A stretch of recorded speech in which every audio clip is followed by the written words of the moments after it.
Welcome to the Fly Fishing Insider Podcast, where each week we speak with brands, icons, innovators, and trailblazers within the fly fishing industry, exploring both the successes and failures they've encountered along the way to become who they are today. But first, if you have not yet subscribed to the podcast or joined our email list, please do so by going to the flyfisherinsiderpodcast.com, or you can also find us on Instagram at flyfisherinsiderpodcast. Now let's begin.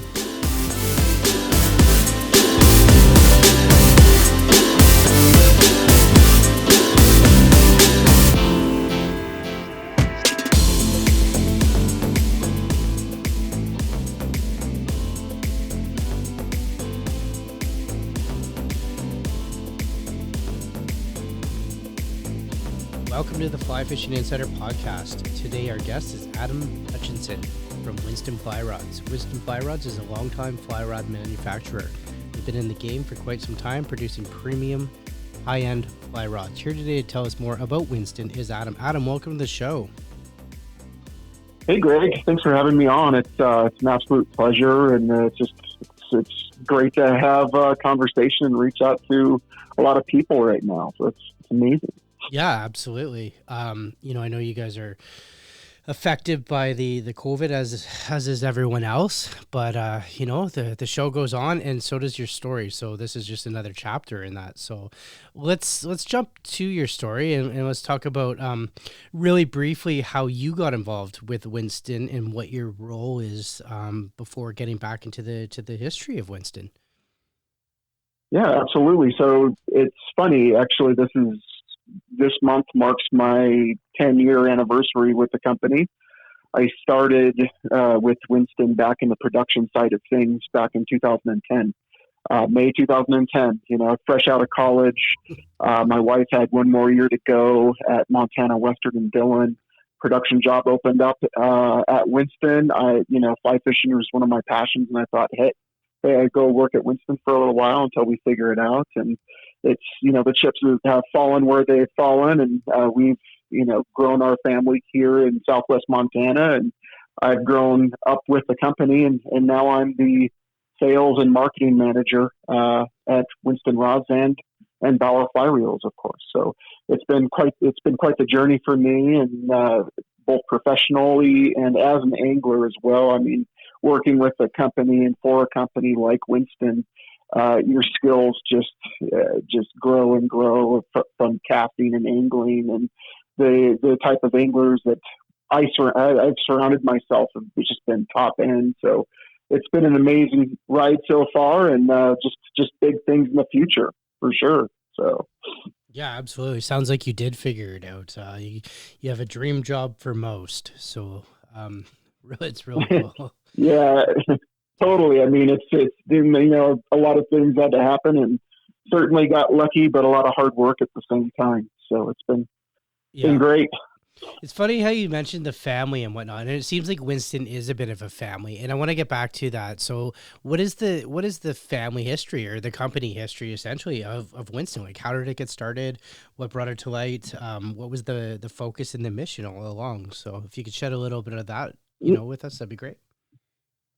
Absolutely, and yeah, we really are a close-knit family. We're a small company, even by today's standards. But the company actually started back in San Francisco in 1929, and the funny thing about 1929 is that that's the year of the Great Depression. That's we're kind of in a similar stage right now, but really that was our country. The United States was in a very low point at that time, and that's kind of a funny time to start a fly rod company, or just a fishing rod company for that matter. But so it started in San Francisco in 1929.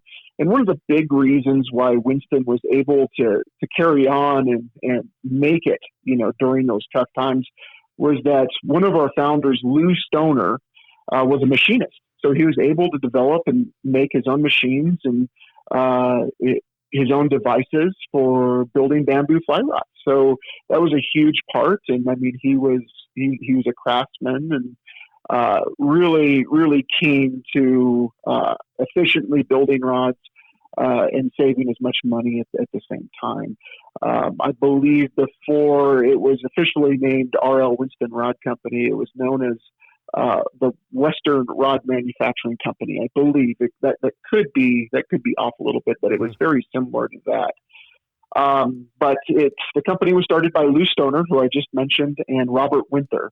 Now, if you pay attention to those gentlemen's names, that's how you get Winston. So the Winston is a combination of both of those guys' names.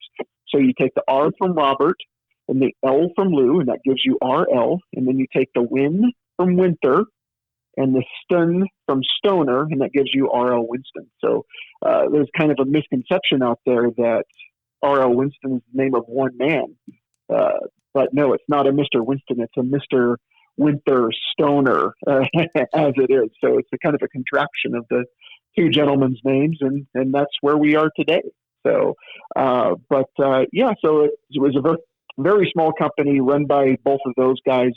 Stoner was really more on the manufacturing and development, and I believe Winther was on the business side of things, running the day-to-day operations and that. And I believe they had a couple of workers helping out at the time, but it was for the most part just those two guys running the show and making bamboo fly rods.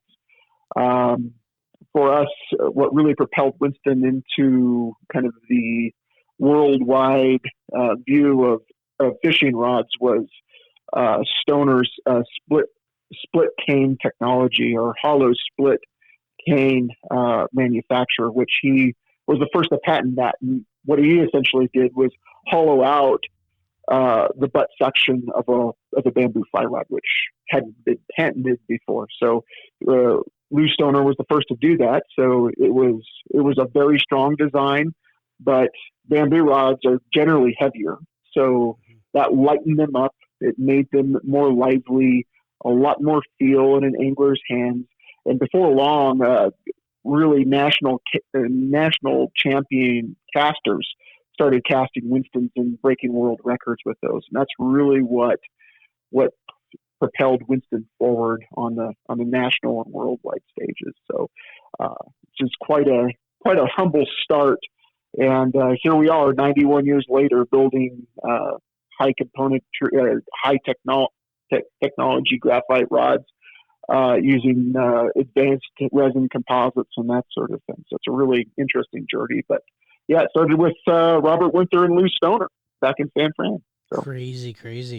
I like that. It's just crazy to believe that it's 91 years. I was trying to do the math myself, and everyone knows I'm not that strong in math in my head here. So 91 years is a long time for a fly rod company, or for any company. I mean, that's definitely a long time. So you definitely have seen a lot. So in those 91 years, let me ask, when did you guys make the move to Montana, and what was the purpose of that? Like going from San Francisco to Montana and then starting up shop then? Yeah, totally. So it's interesting. So Winston's seen a handful of different owners over the years. So it went from Lou Stoner and Robert Winther owning the company, and then Robert Winther would sell his shares to a gentleman by the name of Red Loscott, and then Red would remain with the company for a few years, maybe a decade or so, and then he would sell to a gentleman by the name of Doug Merrick.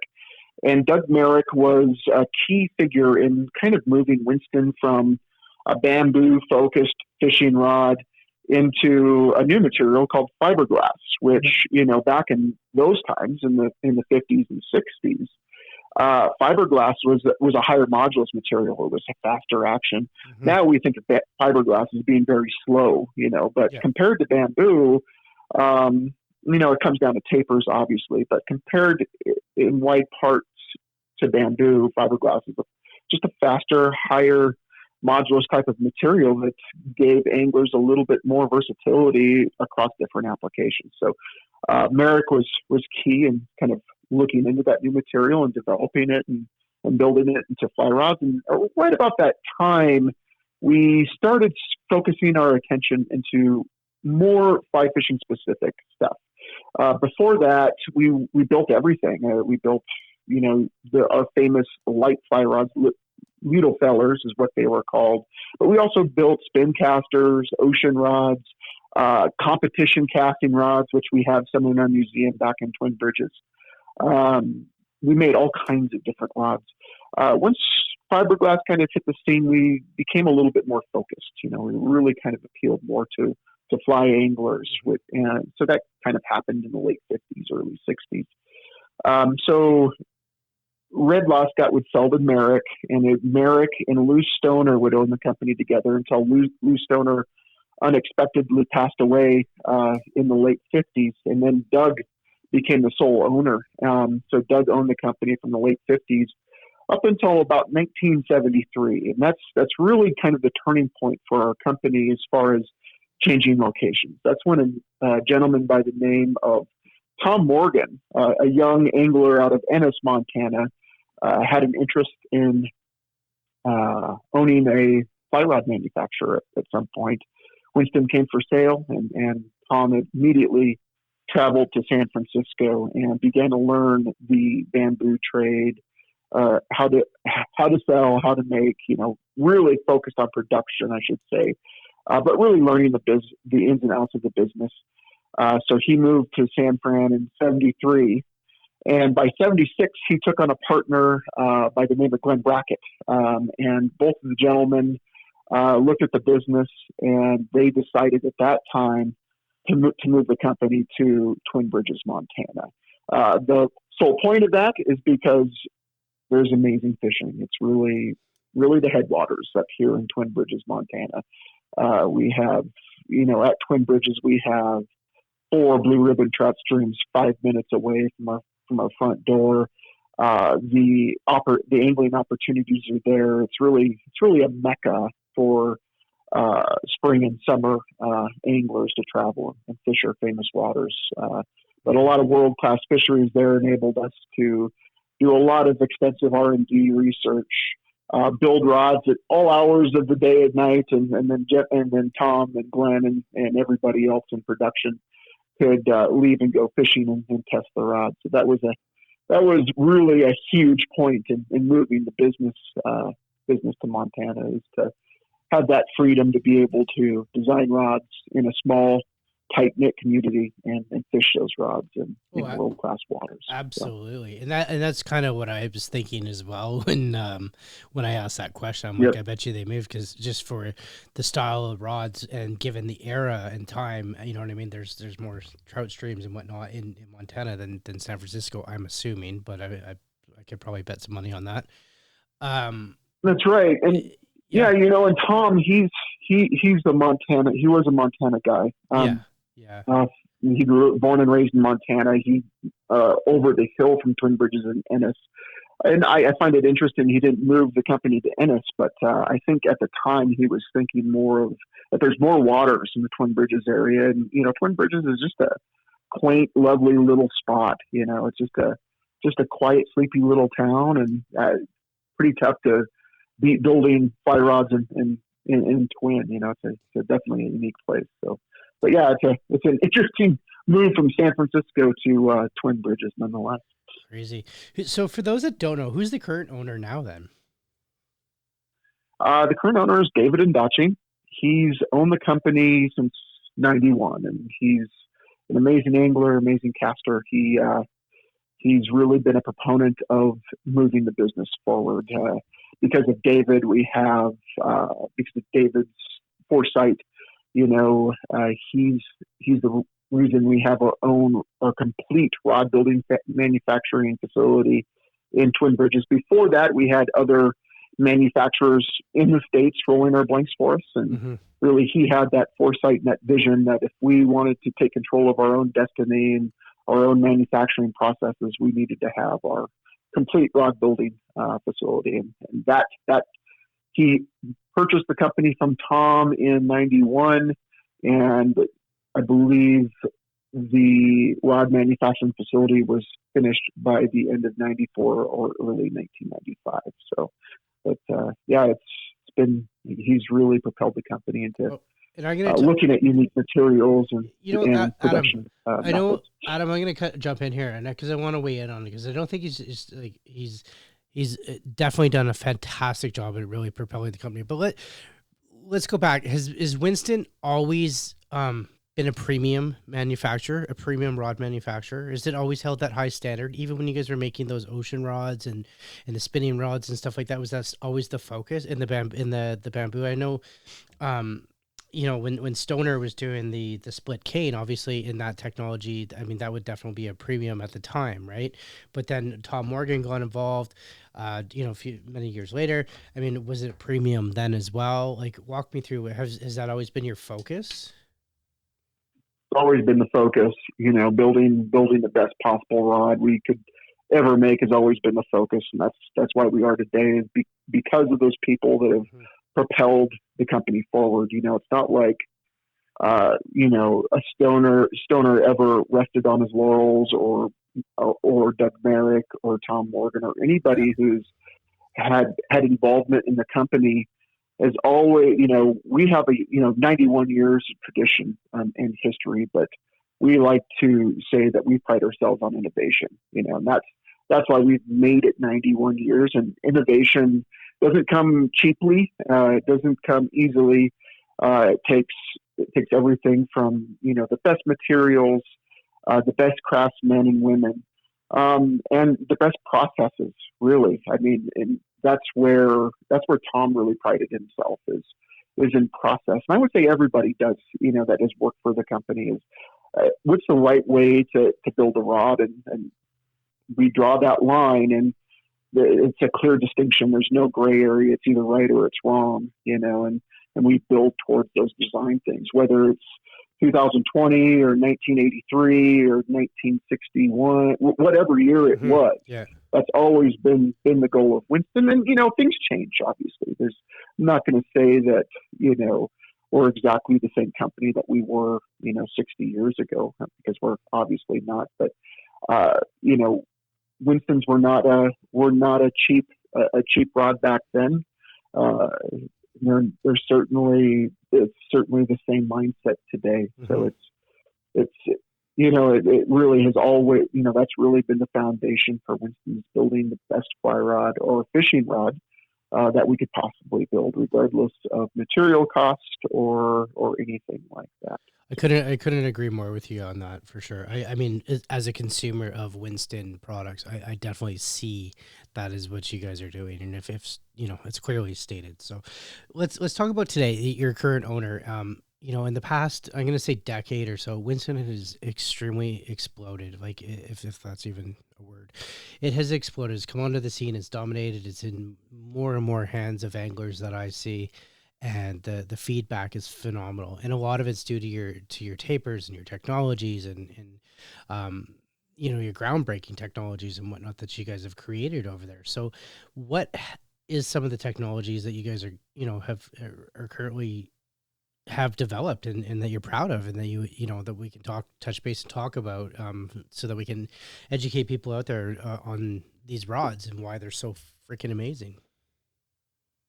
Absolutely. So, let's move back into the late 70s, 80s. And, that's when Tom really started to focus on graphite. He saw the potential with graphite. And that, back at that time, graphite was the next thing. It was higher modulus than fiberglass, but Tom had developed certain tapers to where it didn't feel like an overly stiff rod. There was an awful lot of feel. And that's always been the basis for our design philosophy. It's like, regardless if we're building rods for the salt or a small little dry fly Spring Creek, whatever it may be, we believe that fly fishing should involve feel. That you should whether it's just the fresh air or the rod that you have in your hand, we believe feel is an important part of the entire fly fishing experience.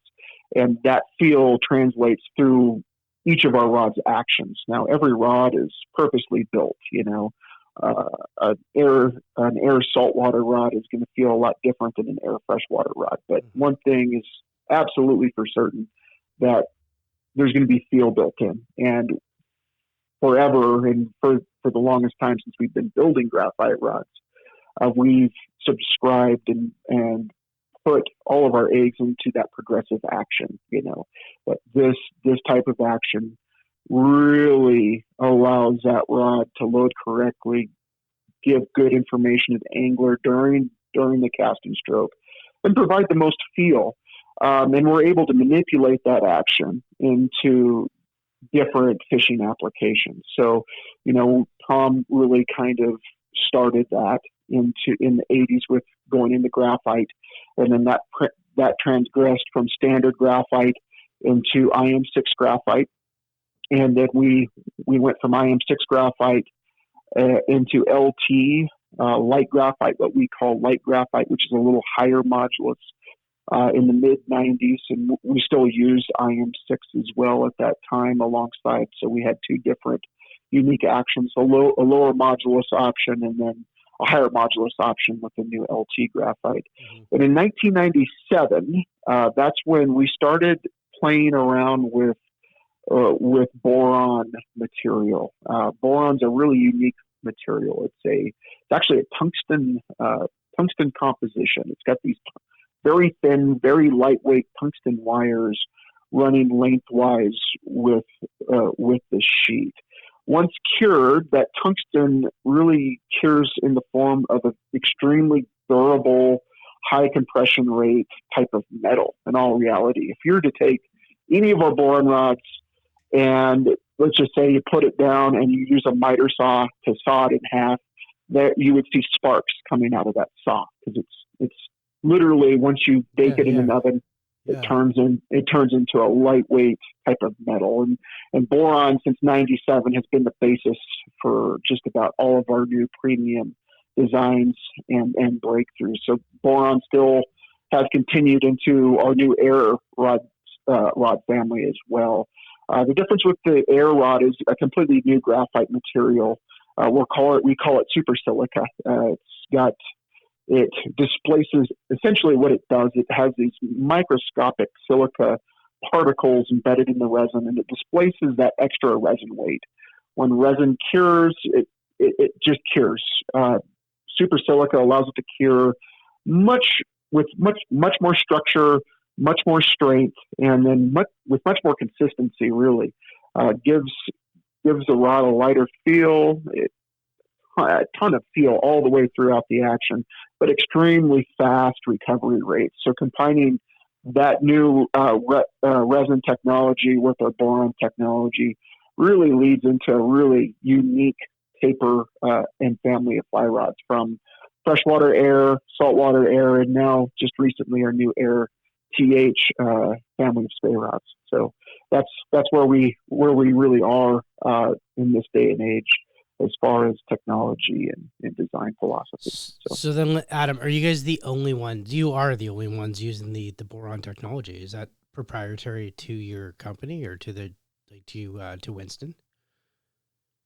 So I don't believe it's proprietary, and to us, we're really the only major fly rod manufacturer using it. I believe, it's funny. I believe conventional tackle has used it. Mm-hmm. I know that it's been used in golf club shafts. The major user of boron, I believe, is the medical field for syringes and stuff like that, because it is so rigid and stiff and unfailing that it really is used in the medical fields. It's used in aviation. Boeing, I believe, has used boron in different applications. So I mean, it's interesting because it's lighter than aluminum, but it's stronger than steel. This type of material, but other manufacturers and other industries have used it. We're not the only ones using it, but as far as fly rod manufacturers, we are the only ones currently using boron technology. So I'm going to go on a limb and say, I guess it's because it's a little bit more expensive to use that technology as opposed to other technologies, is what I'm assuming. Why, is that right? It's just not, it is a more expensive material, but I mean, we had to prove it out, right? Just because the material is expensive and it's got this marketing wow factor, we're just not going to throw it in a rod and call it the best ever. In fact, in the 80s, other manufacturers had used boron material. The way they used it was throughout the entire rod. And boron throughout the entire rod is extremely rigid and very stiff, and you know, it just wasn't a great design. Yeah. How we use boron is in the butt section of a fly rod, and that's really is kind of the driving force. You know, the upper three are going to remain to have that Winston feel and action. You know, so under normal fishing applications, when you're making a light dry fly presentation at 30 feet, you know, you need delicacy more than power. You know, the rod's going to load. It's going to behave like a fly rod should. It's going to protect like tippet. But when you need to cast a little further, maybe you're casting a heavier rig or a longer leader in the wind, you know, that's really where boron kicks in. You know, it gives anglers that extra little bit of kick when you absolutely need it. And that's really where the design philosophy for boron has started for us. It's been, it just gives anglers that versatility, whether you're fishing in salt, in freshwater, or with a two-handed rod. And it really gives you that versatility to be delicate when you want to make close-up presentations, but have that extra horsepower when you really need to put the pedal to the metal, as they say, to to fly fishing applications. So, so it's unique in the way we use it in our rods for sure, to protect and maintain that famous Winston action, yet give that action a little bit more power when it's needed. So. For sure, totally agree, and I'm glad you brought up the fact that it is in the butt. I mean, I know that's that, and I didn't think to mention that, so I'm glad you brought that up just to cover that for people, so that they get a grasp of where it is. So for sure. Adam, it's that's right. Two things there that you mentioned. You mentioned the boron, like your fly rods are the air and the boron. What are some other models within your lineup, and how many do you have? So we have several different unique actions. So we'll just start with the air family. We have air freshwater, air saltwater, and air TH rods. So a whole family of air rods with air technology.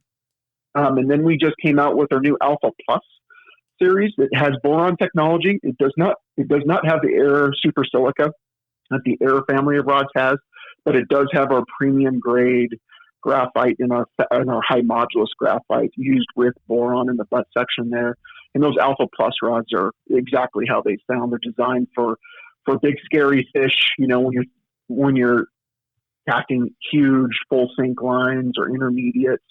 You're casting articulated streamers, heavily weighted bugs. You do a lot of fishing in the wind with big nymph rigs, whatever it may be. That's really the purpose of the Alpha rod. And so it handles kind of that aggressive type of fishing application. Then we have the Pure series, which is an award-winning series from the IFTD show in 2018. The Pure is really takes, I think it's really nostalgic for a lot of people. A lot of people made the comment that, God, this is the next best thing to my IM6, or this is an improvement to the IM6. It truly captures that historic and innovative Winston feel with a full flex design. But I wouldn't call them slow rods. I would call them extremely well balanced.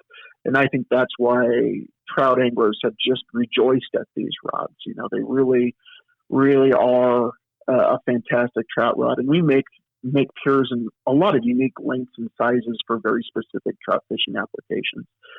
From 10-foot rods in a 3, 4, and 5 weight.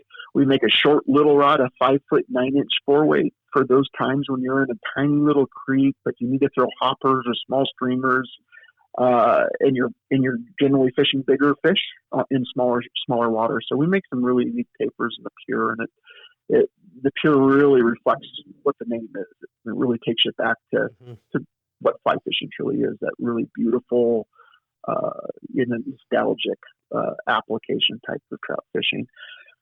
We make microspay rods for trout spay guys. We make a 3, 4, and 5 weight microspay rods for guys that just can't swing for steel or salmon. It allows spay season to go on beyond those types of angling destinations and applications, and a lot of fun. Those have been around for a long time. I believe we were the first major fly rod manufacturer to introduce microspay fishing several years ago. I believe that was in 2014 when we came out with our first microspay rod. And you definitely it's were. amazing seeing that. Yeah, it was amazing seeing that side of things just blow up. All the manufacturers that followed, and when we came out with those rods, there really weren't any lines. Guys were cutting heads and making Frankenlines for these little rods. There really wasn't. At the time, there wasn't the perfect line, and so they were really, honestly, before their time. But now, line manufacturers have certainly followed suit with heads and tips, both, and also integrated lines for specific microspay anglers. So that's really interesting as well. We make a specific series of nymphing rods called Super 10, Boron 3 Super 10s.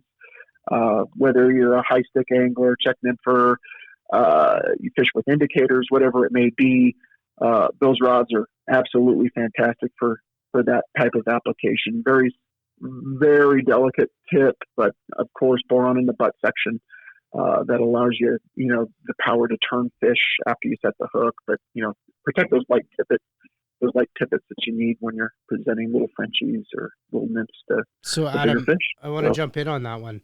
We up here where I am in BC, in this particular region of BC where I am, a lot of our fly fishing is done on still waters, or particularly everyone knows, or most people know that that's the type of fly fishing I'm adamant about and passionate about as well, and that's what I do pretty much almost as every chance I can get. Is that rod is the rod that you just mentioned, is that when you said for indicator fishing, quite often it's really long leaders and indicators as well, for that, punching those long leaders into the wind and whatnot, and trying to turn over the flies. I mean, is that the rod of choice that we would use for that stillwater situation, do you think? Absolutely. Yeah, the 4 or the 5 weight in the Super 10 would be fantastic. Correct. For long leader, chronomid, balance leech type of rigs. It'd be absolutely fantastic, and that's part of the app. Really the 5 weight had that in mind when we designed it for those guys fishing still waters, those hardcore still water anglers. That 5 weight really gives you that extra power. So in the 3 weight Super 10, that tip's going to be a little bit soft, so it's really, that 3 weight was designed with maybe the tight line guys or the Euro guys to keep it in a lightweight type of application, but presentation focused when you're tight line nymphing. The 4 is really kind of that. It goes back and forth. You can, if you want just kind of the best all around 10-footer, where you might fish some still waters, but then you're going to bounce from indicator rigs to tight line stuff. The 4 is really that type of rod, and the 5, in my mind, really a great still water rod, or maybe a bigger water, heavier water type of nymphing rod as well. But that 5 weight's really, it was really made with still waters in mind. And even the pure in a 9-foot 5 weight, the new 10-foot, or not the 9-foot 5 weight, but the 10-foot 5 weight pure is an excellent option for still water anglers as well. I would think that that's probably a better dry fly option than on lakes, when calabatus are hatching. Yeah. Maybe they're eating damsels up on top or close to the top of the surface. That's a fantastic option as well. So, but yes, the Super 10 certainly covers your still water fly fishing needs for sure. Awesome. I'm going to let you continue with the other rods in your lineup there. Yeah, so I think that's the rundown. We've had, over the past, right now we're completely premium. Everything essentially starts with the Super 10 series at $850. The Pure comes in at $875, and our Air lineup of rods are premium price point, $975 for the saltwater and the freshwater. And then the big price point is the $1,250 USD for the new Air TH series of rods. But we've had in the past mid-range price points, and then low. Then several years ago, we've actually dabbled in that lower end, that very price point, that not that mid-range, but that price point category. Yeah. In several models. But we kind of looked at the business this last year and we're like, hey, those are great rods. There's absolutely nothing wrong with them. But what we're learning is when people want a Winston, they truly want a Winston. They want all the bells and whistles. They want, the famous green paint. They want the boron technology. They want the air technology. They want the premium tapers. And so we took a look at our business, and that's really where we are. So we're just a premium rod manufacturer now. So that's what I just went through is what we make, and we make each of those series the best we possibly can. So yeah, I've never seen an entry level Ferrari, so it's kind of the same thing, right? I mean, it's just what you do, and I think that's the nostalgia. That's what's amazing about it. A Winston rod is you pay for what you get, and you definitely get more than what you pay for, right? That's exactly right. Exactly. So I mean, on that note, I think that's great. It's funny you mentioned because that was going to be my next question. Have your rods always been the Winston green? You know what I mean? And is there a story behind that, or is it just like it just kind of happened and it's like, yeah, we gotta keep rolling with this? Like, walk me through that. Yeah. So to answer your question, obviously bamboo is just that natural varnish finish. With kind of that amber brown thread wraps. That's always been really.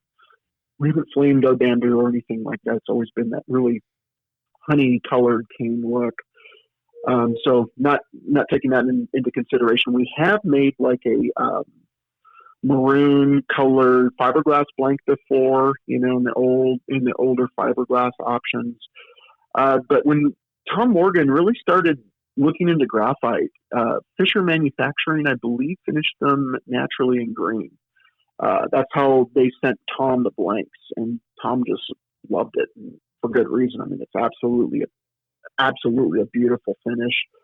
And we just kind of rolled with it, in all honesty. I mean, then we kind of gained some nicknames like Green Sticks. And I mean, that just stuck. And it's one of the things that really define Winston. I think it's an interesting definition. I mean, it's interesting to be defined by the finish of the blank, but I mean, it's really part of our identity is the color of that blank. And I think that color in the fly fishing world really has more of a meaning to a lot of anglers who understand our brand and where we sit. It really becomes that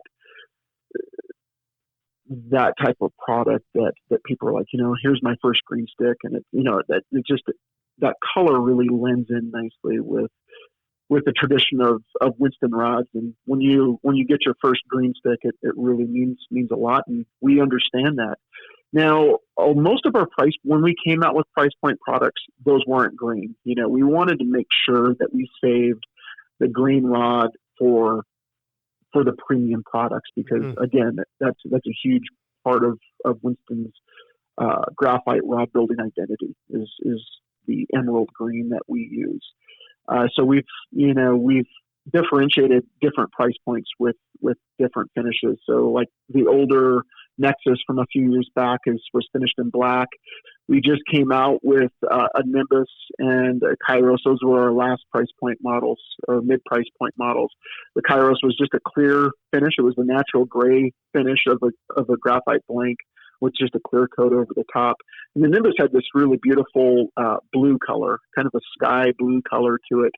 And the Nimbus came in at $650 when it was still actively running. And but again, we wanted to differentiate both technology and tapers into green sticks. So that's really where it comes from. The green has, over the course of the years, as our rod manufacturing has changed, so has the color. Mm-hmm. So like an original graphite Winston is going to be more of what you see today. It's more emerald. When we came out with IM6 and a different manufacturer, that it had a unique tint. It was kind of a bluish green. So it's kind of an identifier for each level of manufacturing of Winston blanks. When manufacturing came to twin, it really came back to that beautiful emerald green, and we have a proprietary mixture for that specific green that's absolutely incredible, and it's put on with tender loving care to make sure it's absolutely perfect, no air bubbles, no streaks in the paint. So it's really a unique feature for our rods, and it's definitely a green stick is a green stick, and most green sticks are Winston. That's for sure. There's other brands that have used green, but not many. So. No, I agree. And getting back to my Ferrari analogy there, it's Ferrari red, right? I mean, the branding just goes, Yeah. you know what I mean? Absolutely. Totally. So, yeah. It's funny. You know what, Adam, I want to shift here. What I want to shift to is talking about your, like the technology and whatnot, and the process you go through. So one of the ways that we got connected was through Brian Sylvie, and I was doing, our other show, our guided, podcast with Brian. And he mentioned how he was out, we're talking about the fly lines and stuff, and he mentioned he was out testing fly rods. He was testing the air for you guys and working with you guys in the development of creating that rod, and he would send the feedback and you guys would change it, send him the rod, blah blah blah, all that sort of stuff. Is there, obviously you don't just launch rod, like walk us through like how you're doing your testing, what you're doing your testing on, like for saltwater and whatnot. Like you have your ambassadors that are doing this, like how's that all taking place and transpiring to again to ensure that we're getting the consumers getting the perfect product with the right action that they're seeking. No, totally. Yeah. Going back to Brian, Brian is about one of the most authentic anglers out there. He's been doing it for an awful long time, and that's what we want. We want guys like Brian when we're developing rods to put their stamp on it, because we know it's going to be fished hard, and Brian's going to put it in other hardcore anglers and guides' hands to make sure that that's one of Brian's strengths, is that he values his own opinion, but he also values the opinion of other hardcore anglers. And, we really, it's hard. In Twin Bridges, we have all the trout fishing R&D stuff that we could ever ask for, but we're obviously a long ways away from the salt, and we're a long ways away from, maybe not so super far from two-handed. The Salmon River in Idaho is just over the top of the divide for us. But, we all know the return story on those fish. That's kind of another story. But in all reality, we know what we want to design, but we need those little tiny tweaks to perfect it. And that's where guys like Brian Sylvie come in. That's where guys like Landon Mayer come in, where guys like Jeff Currier come in. Some of these guys that have been in the industry for a long time, that have a valid opinion, that are good casters, that are amazing anglers, that understand how a rod works. A lot of us, there's a lot of guys and gals out there that'll pick up a rod and they'll say, okay, I can cast this, but they can't really speak towards what that rod is doing when a fly line is bending it, and a lot of these pro guys like Brian and Currier, they know how that rod needs to act when they're fishing in their desired applications. Landon, when we brought Landon Mayer on, he was a huge proponent of the Super 10 design. I was just going to say that. Because it's funny that you're going to jump in here. Brian, Landon, and Jeff, they're all completely different like styles and fisheries and fishermen. You know what I mean? That's exactly right. Yeah. Yep. And it's funny because exactly right. So we have go ahead. Yeah, we have a lot of other high-level pro staffers too that are extremely involved in their fly fishing communities and applications that we lean on as well. And when we're developing like a saltwater air, you better believe that professional guides are taking that out on their skiffs and casting that into a 40 mile per hour breeze, 40 knot breeze, or whatever it may be, to ensure it has the power to turn over rigs and stuff like that. So, yeah, we really lean on a lot of these guys, and then we do a lot of R&D stuff ourselves. So, that's a hugely important thing for us. So that we do it. We cast every rod. Sometimes we're testing rods, new tapers out in January to make sure that the rod's behaving as a Winston should, and then we send it out to our pros to fine tune those types of tapers and designs. So, But yeah, we really, really rely on a lot of these high level anglers to give us the feedback to make sure that we're on the right track when we're developing a new series. So Absolutely. So we talked tapers, we talked design, we talked the Air TH. Let me ask you, what's next for Winston? I mean, you got nine more years, and it's gonna be your 100-year mark. I know that seems like forever away, but I mean, in '91, it's probably nothing. Um, what is next for you guys? What's next on the horizon? You must have something up your sleeve.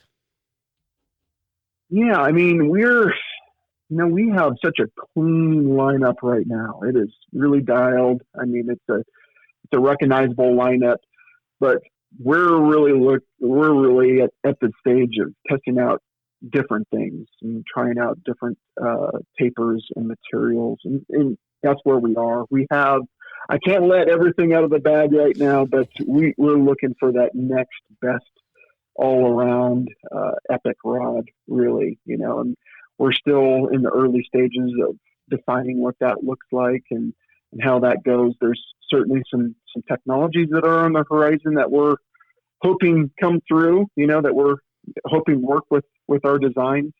But that's always been Winston, right? Is we've never said, okay, we're 90 plus years old, we can come out with a rod and be fine with it. And that's certainly not the case. I mean, innovation is as much part of that story as our history. And we're really, when we dive into that, we test out those materials to make sure that they're correct, that they're going to work with our manufacturing methods.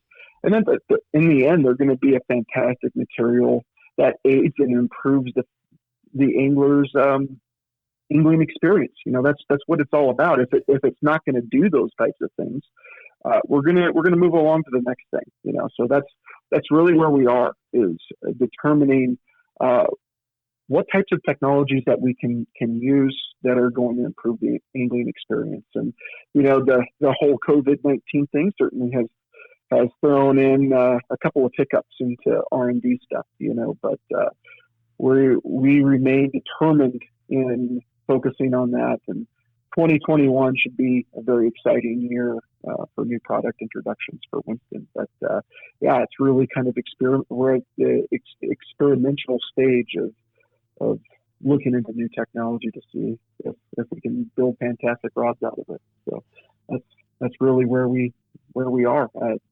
Our resolve remains the same. That's for sure. So. No, that's awesome. Adam, I think that's great. You mentioned the COVID thing, and really quickly, I know it's affected you guys as everyone else, like I said earlier in the show. What are some of the ways that you guys are currently handling it, at the shop and for the customers, to ensure that people are getting their green sticks during this time, if at all? Yeah, absolutely. So, I mean, we're complete during this time where our main focus remains the safety of our employees, our dealers, and our customers. Mm-hmm. And we've really taken the necessary precautions. Now, the state of Montana started opening up a week ago, a little over a week ago now, actually, which is great news, right? So you're starting to see fly shops reopening at under very specified and specific guidelines. For us, those guidelines are a little bit different than just reopening the shop. Now we have to figure out, we still want a social distance. We understand that this is phase one. I mean, COVID isn't really going anywhere anytime soon. The state of Montana has done a fantastic job of flattening the curve, as they say. And we're still, that's our main goal, to protect everybody. And we're really, right now, production is still down, but we're figuring out a plan how we can get our craftsmen and women back in the shop and building fly rods. But we want to make sure that that's a completely safe, that it's a completely safe environment for that. So that's taken some time. The good news is that we have a very healthy inventory of product that we are able to ship. And we're able to have one representative in the building shipping for a limited amount of time every day. So we can still fulfill orders for dealers to make sure that our dealers have the products they need for their customers. As we approach the 2020 fishing season, really the heart of it is just now starting. So we have a great inventory of products, and we're developing and looking at a plan at a reopening. We're hoping by June 1st, but it is what it is. We're not going to, just like rod design, we're just not going to hop in and do something. We're going to make sure we do it right and correctly, and that our employees and the health of the public are put first before we resume building fly rods again. But dealer support has been absolutely fantastic during this time, and we sell exclusively through high-end fly shops. We don't sell direct. We don't. We believe that in order for our customers to be fully versed on the Winston product, that the local fly shop is the best source of information for our customers as far as, local fishing application advice. So our fly shops are able to direct customers into the correct product, the best, the absolute best. So we want the best people carrying and selling our fly rods, and so we understand fly shops are hurting a little bit, but our resolve to maintain high inventories and consistent deliveries are at the foremost right now to make sure that they have the product to sell to their customer base as well.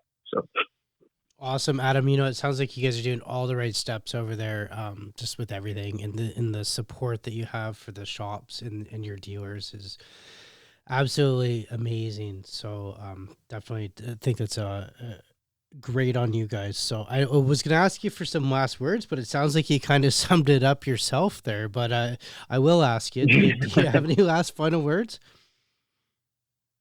Well, yeah, I really appreciate the opportunity. I and Winston, we really appreciate the opportunity to be on the podcast. This is the modern age of information, and we really appreciate Greg that you reached out and invited us to be a part. So we're really, really grateful to be a part of the podcast. And, and for me personally, it's just an honor to be involved in such a historic and innovative brand. I have to, not only do I live in Montana, but I get to build and sell fly rods for a living. And, my girls I have a 6-year-old and a 9-year-old, and they giggle when they're like, oh yeah, my dad, he works at a fly rod company. And, as they get older and they start to understand what Winston is, they really it's fun to see how respected and how respected Winston is in their eyes, and they're young girls right now. So it's just an honor to work for such a company. And it's really exciting to work in the fly fishing industry as a whole. We're pretty much a small industry. We're a lot smaller than a lot of folks realize, and we're in it together. And it's fun to be a part of that industry. With all of our industry friends and other manufacturers and dealers. It's fantastic. So yeah, life is good in Montana. We're excited to move past this virus stuff, and people can rest assured that we're continued and devoted to building the finest fly rods out there. So awesome. I love it. And we are a bit of a family in this fly fishing industry, that's for sure. So, and if someone wanted to reach out to you guys and find out the finest fly rods, where can they find all that information? Yeah, absolutely. So obviously our website, www.winstonrods.com, is the best source for all the details on our whole lineup of rods. You can also find some really cool videos to hold over your angling time if you're not able to get out on the water this time, where we have a lot of great content under our videos section. So that should hold you over. We're also on social media. We are on Instagram at Winston Rods, and also on Facebook at Winston Rods as well. So you can interact with us on our social sites, and certainly check out the website and our blog and our adventure videos to hold us over until we're able to get fully back on the water. So awesome. I love it. I'm going to make sure I put all those details within the show notes for the listeners to find you guys at. So Adam, Winston, I definitely want to thank you guys for being a guest here. listeners, I want to thank you guys as well. This has been a fantastic episode. I just love the rich history that you guys have. 91 years. Wow. Adam, thanks a lot for being a guest. Yeah, 91. Yes, 91. Anytime, Greg. Thanks for having us on. You guys take it easy over there and be well. So no worries. Thank you. You've been listening to the Fly Fishing Insider podcast. If you like this podcast episode, please let us know. Leave a review and subscribe to the show on your favorite podcast listening platform.